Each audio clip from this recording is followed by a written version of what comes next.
There's a moment in every small American town when someone at the gas station stops breathing for half a second. The ticket beeps, the clerk freezes, and life splits in two, before and after. 1 minute you are counting change or coffee. The next, you are holding a piece of paper worth more than you could ever earn in 10 lifetimes. It sounds like freedom, right?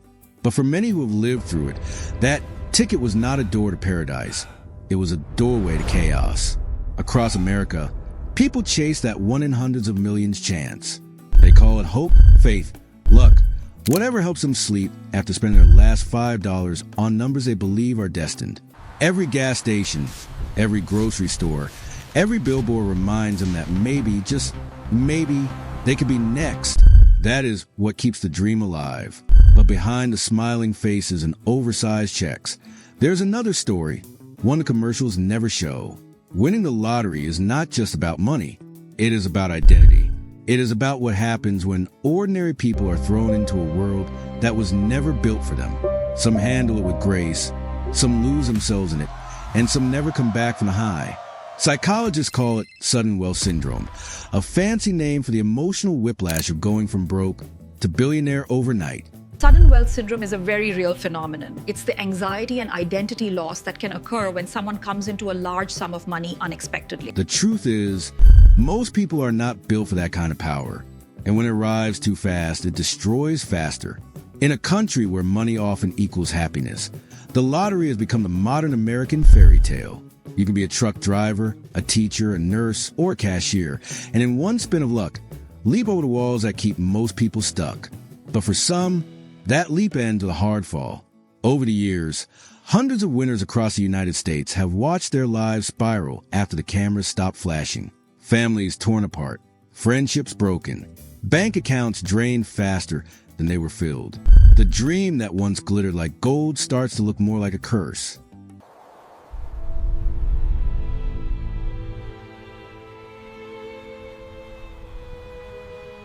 Yet not all stories end in ruin. Some winners find peace, even meaning, in their new lives. The money reveals who they are at the core, kind, reckless, wise, or self-destructive.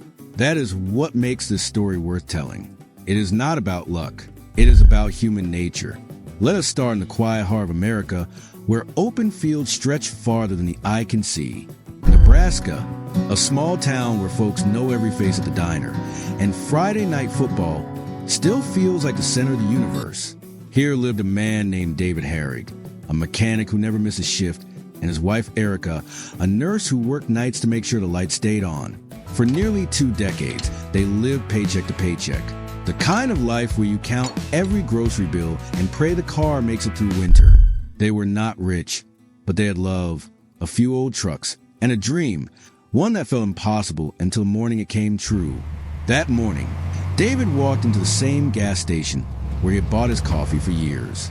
The same routine, the same tired faces. But when he checked his Powerball ticket, the numbers matched. All of them, $62 million.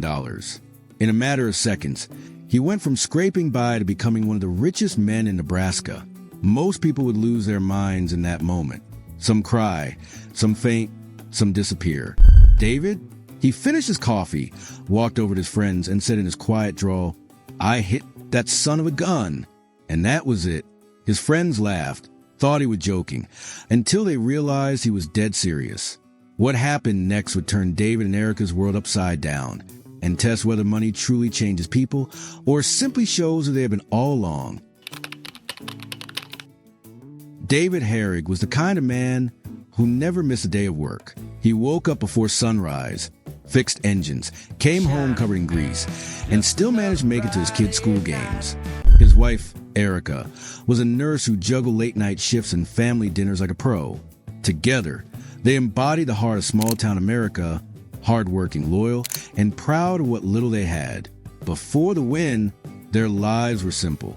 They lived in a modest home in Gretna, Nebraska, the kind of place where everyone knows everyone. Their yard was more dust than grass. The walls carried the smell of engine oil and Erica's home-cooked meals, and their dreams were as practical as they were humble. A small vacation someday, maybe a new truck, enough to pay off the mortgage. That was it. So when the Powerball ticket hit, everything stopped. Overnight, David and Erica went from blue collar to millionaires, $62 million, just like that. The next morning, cameras showed up. Reporters crowded outside their tiny house. Strangers called to congratulate them or to ask for money. Everyone wanted a piece of their story. But here is where the Herrigs became different from most winners. They refused to let the money change who they were. David did not go out and buy a jet or move to Hollywood. Instead, he bought something closer to his heart, a $2 million property right there in Nebraska, overlooking the same plains he grew up on. It had room for family gatherings, for barbecues, for the same people who had been there when they had nothing. He also bought cars, not because he wanted to show off, but because he loved them. Classic American beauties from the 50s and 60s, restored piece by piece in his own workshop. He joked that his new shop was twice as big as his old boss's, but he still spent his days covered in oil, tinkering like he always did. It was not about the money. It was about doing what he loved, but without the stress. Erica's life changed too, but not in the way most people imagine. She did not chase designer clothes or private jets. Her first big splurge was buying homes for their children. One by one, she made sure each of them had a safe place to live, paid in full. She said it was her way of giving them a head start, something she and David never had. Their mansion, while impressive, was not gold-plated or over the top. It was 6,500 square feet of family warmth, polished wood, black granite counters, and walls filled with pictures of their kids and grandkids. The kitchen smelled like fresh baked bread instead of imported champagne. They built a man cave in the basement, not for prestige, but for pool nights with friends. And outside sat a $500,000 pool, not for showing off, but for hosting barbecues and July 4th parties where everyone was invited. They called themselves Redneck Rich, laughing at the phrase like it was a badge of honor. They were not trying to be celebrities. They were just Nebraskans with a little more cash and a lot of gratitude. David still wore his old work boots. Erica still shopped at the same local stores. Their circle never changed. Same church, same friends, same Friday night get-togethers. But staying humble came with its own challenges. When you are suddenly rich, people look at you differently. Some neighbors grew distant. Old friends joked about money a little too often. Strangers sent letters asking for help, for investments, for second chances. It took the Herrigs time to learn how to say no, something they had never been comfortable doing. Even so, they stayed grounded by giving back. David volunteered with the local fire department, trading his mansion mornings for smoky nights helping others. Erica supported charities and veterans groups, quietly donating over $100,000 to local causes. They said it was their way of remembering where they came from, of staying connected to the people who kept them honest. Of course, not everything was picture perfect. The sudden attention took its toll. News outlets wanted constant updates. Strangers knocked on their door, pretending to be friends or distant relatives. At times, Erica admitted that she missed her old life, the simplicity, the peace. Having millions in the bank did not stop her from worrying about losing the people she loved to greed or jealousy. Still, they kept their promise to each other. Stay true, stay humble, stay real. Every morning, David drove his old truck into town, grabbed coffee at the same gas station, and talked with his friends, the same way he did before he became a millionaire. When people asked him if winning changed him, he would smile and say, "Money does not make you better or worse. It just makes you more of who you already are." For David and Erica, the curse of sudden wealth never arrived, but it lingered around them, close enough to remind them what they could have lost if they had let greed win. They became living proof that not every lottery story is to end in chaos. Some just end in peace, love, and barbecue smoke drifting over Nebraska plains.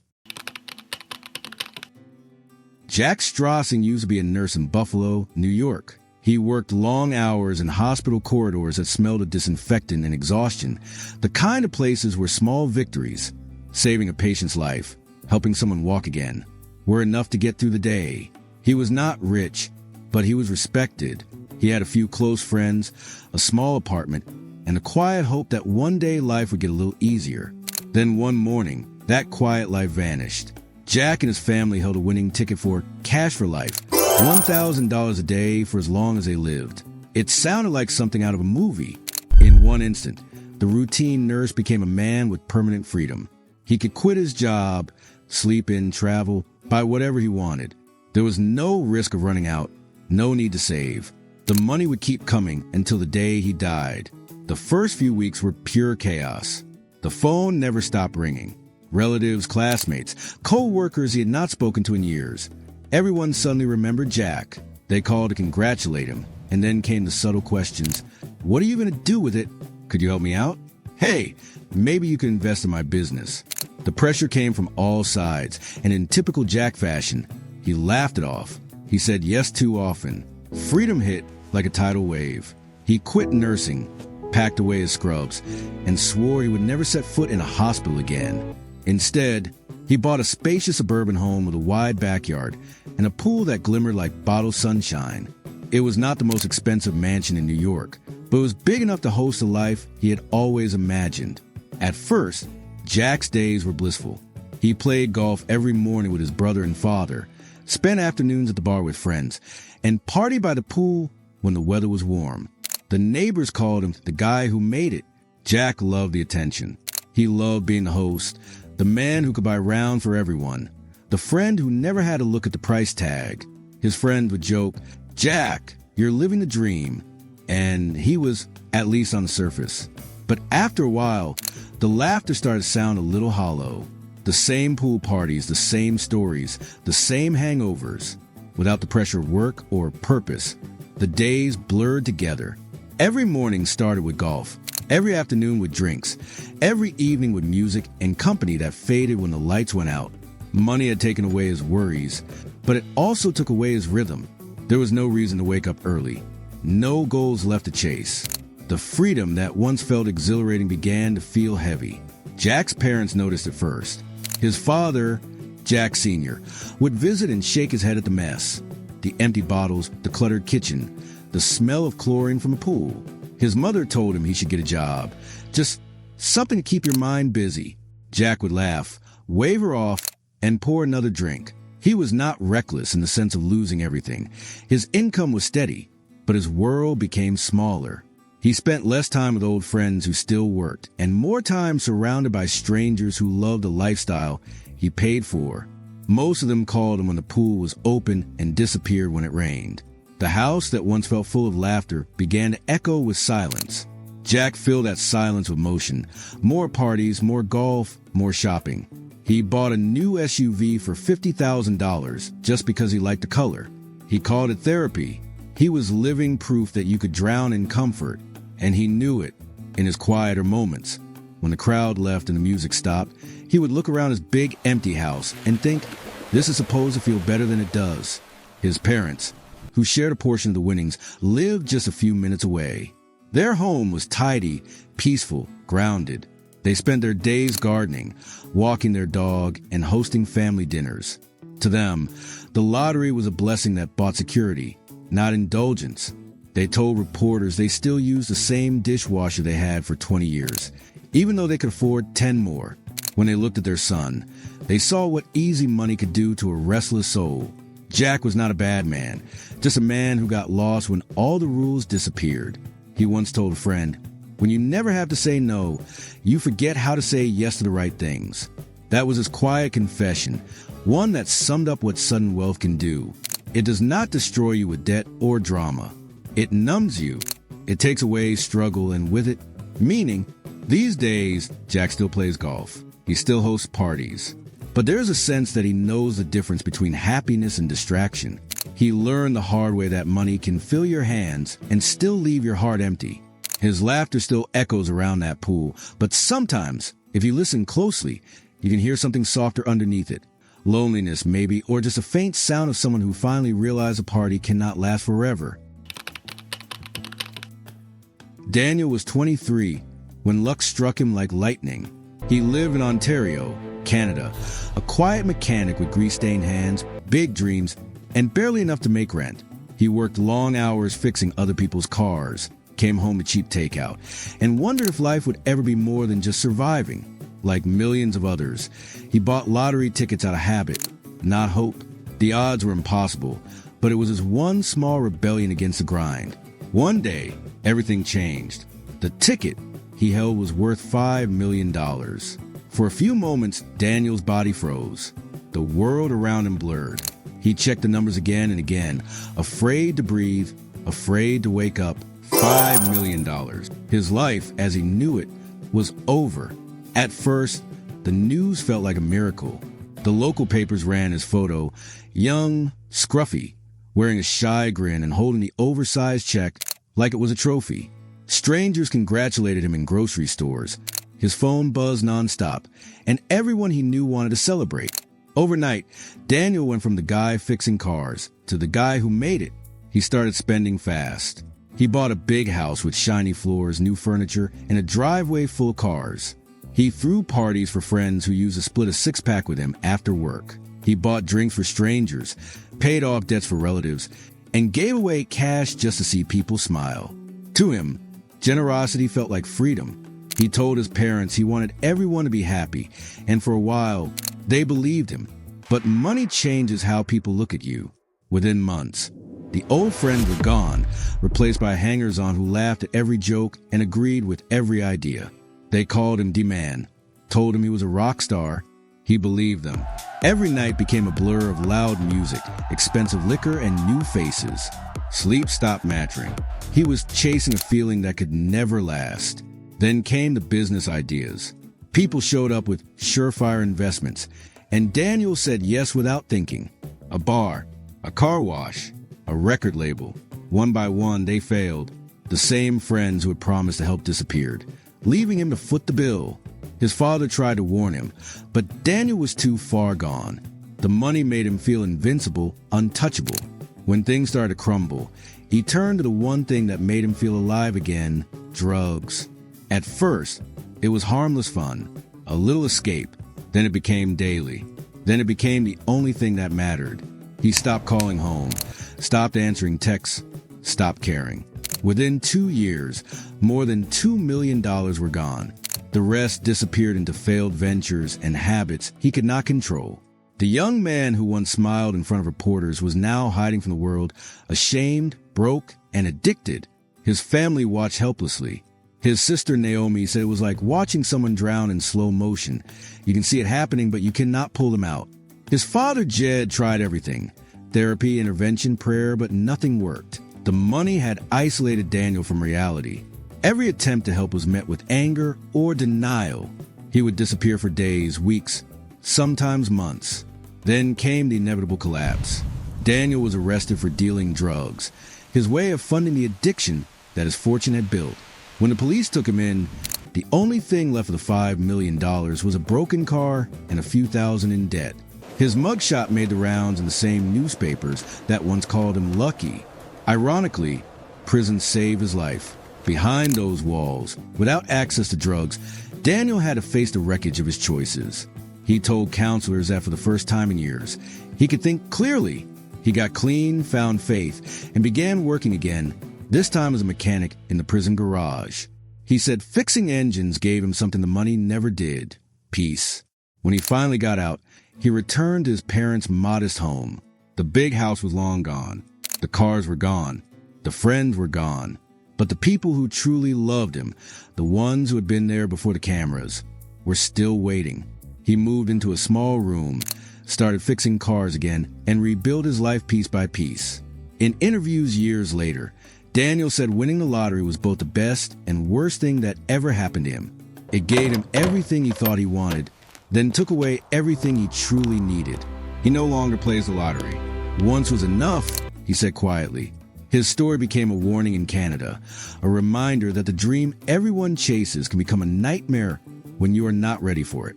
The same check that changed his life also destroyed it. And yet, in a strange way, the curse forced Daniel to start over. Not as a millionaire, but as a man who finally understood what happiness really costs.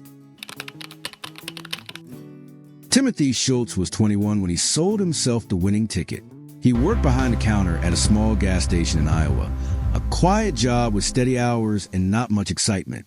He had grown up in a middle-class family, the kind where dreams were big, but the paychecks were small. Like most young people, he bought a ticket now and then, mostly for the thrill of what could be. He never expected it to mean anything. That winter morning, when he scanned his own numbers and saw them line up, he froze. $14 million. He looked around the store, half expecting a camera crew to burst in and tell him it was a prank. But the reality hit fast. He was a Powerball winner. In 1 second, he had gone from selling snacks and coffee to becoming one of Iowa's youngest millionaires. The first days were surreal. His parents cried, his co-workers cheered, and local reporters crowded the parking lot outside his gas station. People called him the luckiest guy in Iowa. But luck has a strange way of turning heavy. He was just a kid, barely old enough to rent a car. And suddenly, the world treated him like an adult with answers, like someone who knew what to do with millions. He didn't. At first, it felt like freedom. He bought a house, a few cars, and took his family on vacations they had only dreamed about. He started investing in small businesses, excited to prove that he could turn luck into success. But he had no experience managing money or people, and every decision came with new pressure. Everyone had advice: bankers, lawyers, old friends, new friends. And when you have money, everyone sounds convincing. Timothy learned quickly that the hardest part of being rich was saying no. The requests started small: a loan here, a favor there, but they grew until he could not tell who genuinely cared about him anymore. When people looked at him, he could feel it. They were not seeing Tim, the gas station kid. They were seeing a wallet with legs. He started to isolate, to avoid parties and gatherings because the weight of expectation was exhausting. As the years passed, the spotlight dimmed and the excitement faded. The businesses he invested in failed one by one. Some partners walked away with his money. Others just disappeared. Reporters stopped calling. The silence that followed was deafening. For a while, Timothy felt like he had lost his purpose. The routine that once gave his life structure, clocking in, helping customers, joking with coworkers, was gone. What replaced it was a hollow kind of freedom. He had everything he thought he wanted, but could not shake the feeling that something was missing. He described it later as the loneliness of success. Without struggle, without purpose, even good days felt meaningless. He said waking up in a big house without a reason to get out of bed felt heavier than any morning shift he ever worked. Unlike many others, Timothy did not spiral into self-destruction. He did not gamble it all away or end up in tabloids. But emotionally, he carried the same weight. He tried new ventures, filmmaking, art, anything that could give him that spark again. Some of it worked, most of it didn't. His fortune shrank, but his perspective grew. He began to realize that money was just an amplifier. It made loud people louder, quiet people quieter, and lost people feel even more lost. 2 decades later, Timothy is no longer a celebrity. The millions have turned into a few, and the spotlight has moved on. But he found something better: purpose. He now runs a YouTube channel where he interviews other lottery winners, not to glorify them, but to let them speak honestly about the highs, the guilt, the mistakes. He says he created the platform to give others a conversation he never had when he was 21. When you listen to him talk now, his voice carries the calm of someone who has seen both sides of fortune. He says, money doesn't solve your problems. It just trades them for new ones. And that truth hits harder when it comes from someone who learned it firsthand. Timothy still buys tickets sometimes, not because he needs to win, but because he likes the ritual. He calls it hope in paper form. But when he looks at that small slip now, he doesn't see freedom. He sees a test. A reminder of how fragile happiness can be when you confuse it with wealth. His story is quieter than most, a story not of disaster, but of understanding. He survived the curse by outgrowing it. He learned that youth and wealth are a dangerous mix, that it takes time, not money, to build wisdom, and that maybe the greatest jackpot in life is learning who you are after confetti settles. Denise was not supposed to win. She was a single mother in California, juggling 3 jobs and raising 8 kids in a rented apartment that always seemed too small for the noise, the laughter, and the struggle inside it. Every morning started before sunrise, packing lunches, waking sleepy children, rushing to her shift at a local diner, then cleaning offices at night just to keep the lights on. She did not dream of yachts or mansions. Her only dream was stability. So when her lottery ticket hit for $785,000, she did not scream or faint. She cried quietly in her kitchen. relief more than shock. After years of scraping by, life was finally giving her a break. Unlike most winners, Denise did not run to a dealership or a jewelry store. The first thing she bought was a house, a real home where her kids could each have a bedroom and a backyard to play in. She called it her forever home. She wanted something she could touch, something that would not disappear when the excitement faded. Her story could have gone wrong. She had seen enough lottery horror stories on TV. People blowing millions and ending up broke, friends turning into strangers, families torn apart. She refused to let that happen. She sat her kids down and said, "This money is not for getting rich. It's for getting free." Denise's definition of wealth was different. She did not care about status or luxury. She cared about security. She invested the rest of her winnings into the future. College funds, repairs, and a small savings account that she promised never to touch unless she absolutely had to. Every dollar had a job. Every dream had a budget. People around her did not understand. Neighbors expected her to start living large, to buy designer clothes or take fancy vacations. But Denise kept working for a while just to stay grounded. When she did appear on television for a real estate show featuring lottery winners, she smiled shyly, standing in front of her new home, a simple suburban villa with white walls, a small garden, and a sense of peace that money could not buy. Years later, when former Powerball winner Timothy Schultz invited her onto his YouTube channel, she spoke with the quiet authority of someone who had seen both sides of struggle. When people win, she said, they always ask why I didn't travel or spend big. But at the end of the day, what do you have after the vacations? I wanted something that would last. She was brutally honest about the temptations too. Family members who suddenly appeared asking for favors. Old friends who hinted that she owed them. Denise said no, politely but firmly. She explained that if she gave everyone what they wanted, she would have been broke within a year. You have to protect your peace before your money, she told Tim. Her kids, now grown, often say the best thing their mother ever bought was time. Time to rest, to breathe, to finally stop worrying about the rent. Denise did not escape poverty through luck alone. She escaped because she refused to treat her win like a miracle. She treated it like an opportunity. She never became famous, and she never wanted to. There were no sports cars or luxury vacations, no headlines calling her California's luckiest mom. But among lottery stories, hers became something rarer, a story without a fall. Denise beat the curse by never letting money change who she was. Today, her home still buzzes with life. Her grandkids run through the same hallways where her children once played. Her kitchen smells like fresh bread and coffee every morning, and her laughter fills the house when her family visits. If you ask her about her win now, she smiles and says, "It wasn't the money that changed my life. It was what I decided to do with it." Denise's story closes a circle on what the lottery can mean. It can destroy people, yes, but it can also lift them if they remember what really matters. She never called herself lucky. She called herself blessed, not because she won, but because she knew how to keep what she had. Every lottery story begins with the same fantasy, a ticket, a dream, and the instant belief that money will solve everything. It's a story Americans have told themselves for generations, that wealth equals freedom, that riches erase struggle. But beneath that dream lies a truth most people never see until it's too late. Sudden wealth doesn't just change your life, it rewrites it. The moment you win, the world around you shifts. Friends treat you differently. Strangers recognize your face. People you have not spoken to in years start showing up with smiles that do not reach their eyes. It's a strange kind of fame, one built not on talent or effort, but on luck. And that luck can become a heavy shadow to carry. Psychologists call it sudden wealth syndrome. It sounds made up until you hear the stories. The anxiety, the guilt, the fear of losing everything as fast as it came.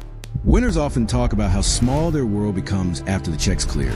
They stop trusting people, stop answering calls, stop feeling safe. The numbers on their bank statement grow, but their circle of friends shrinks. For many, money becomes a mirror reflecting who they really are. For someone like Daniel, it magnified his insecurities until they swallowed him whole. For Jack, it turned freedom into noise. For Timothy, it exposed how fragile purpose can be when it's handed to you too soon. And for David and Erica, it tested whether their values could survive the weight of wealth. What most people forget is that lottery winners do not win experience. They don't suddenly know how to manage millions, how to say no, how to protect themselves from manipulation. The moment their faces appear on TV holding that oversized check, they become targets, not for sympathy, but for opportunity. Scammers, fake investors, even family members who see a once-in-a-lifetime chance to grab a slice of someone else's miracle. Then there's the loneliness.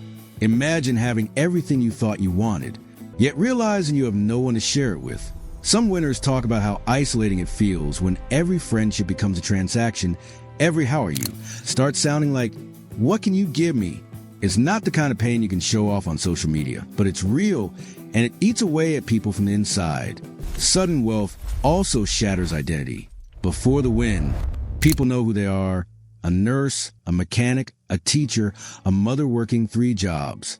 Afterward, they're defined by the money. The lottery winner label sticks like glue.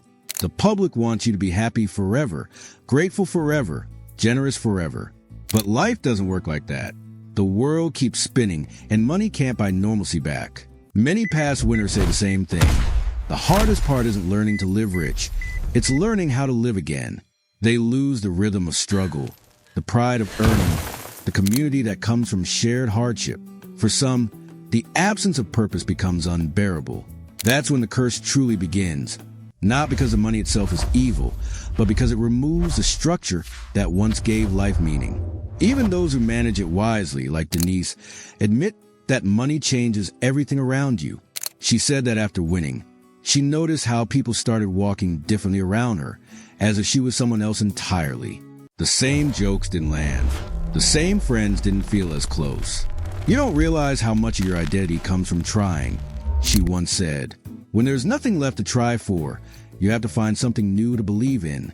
The lottery doesn't ruin everyone, but it reveals everyone. It exposes character in ways that slow success never does. When wealth comes suddenly, it tests your integrity, your patience, your relationships. And most people aren't ready for that test. That's why the curse isn't supernatural. It's psychological. It's the silent cost of getting everything before you're ready to handle it. Money doesn't just buy things. It amplifies who you are and multiplies the consequences of every choice you make. Across America, from quiet small towns like Gretna to busy cities like Buffalo, winners keep proving the same lesson over and over. Fortune is only a blessing if you know what to do with it. Otherwise, it becomes a mirror that shows the parts of yourself you've been too afraid to face. Every winner begins with the same dream, the ticket, the hope, the what if. But behind every miracle, there's a price. For some, it's peace. For others, it's purpose. The money changes their homes, their cars, their zip codes, but it also changes their hearts, their relationships, and the way they see themselves. David and Erica learned that wealth can test humility. Jack discovered that endless parties can't fill quiet nights. Daniel learned that losing everything can teach you what truly matters. Timothy found that wisdom often comes too late. And Denise proved that the real victory is knowing when enough is enough. The curse of the lottery isn't that it gives you too much. It's that it takes away the need to fight for what you love. Because when everything comes easy, you forget how much the struggle used to mean. So if you ever find yourself holding that winning ticket, remember this. It's not the money that changes your life. It's what you decide to do with it. Because becoming rich is easy. Staying human, that's the real jackpot.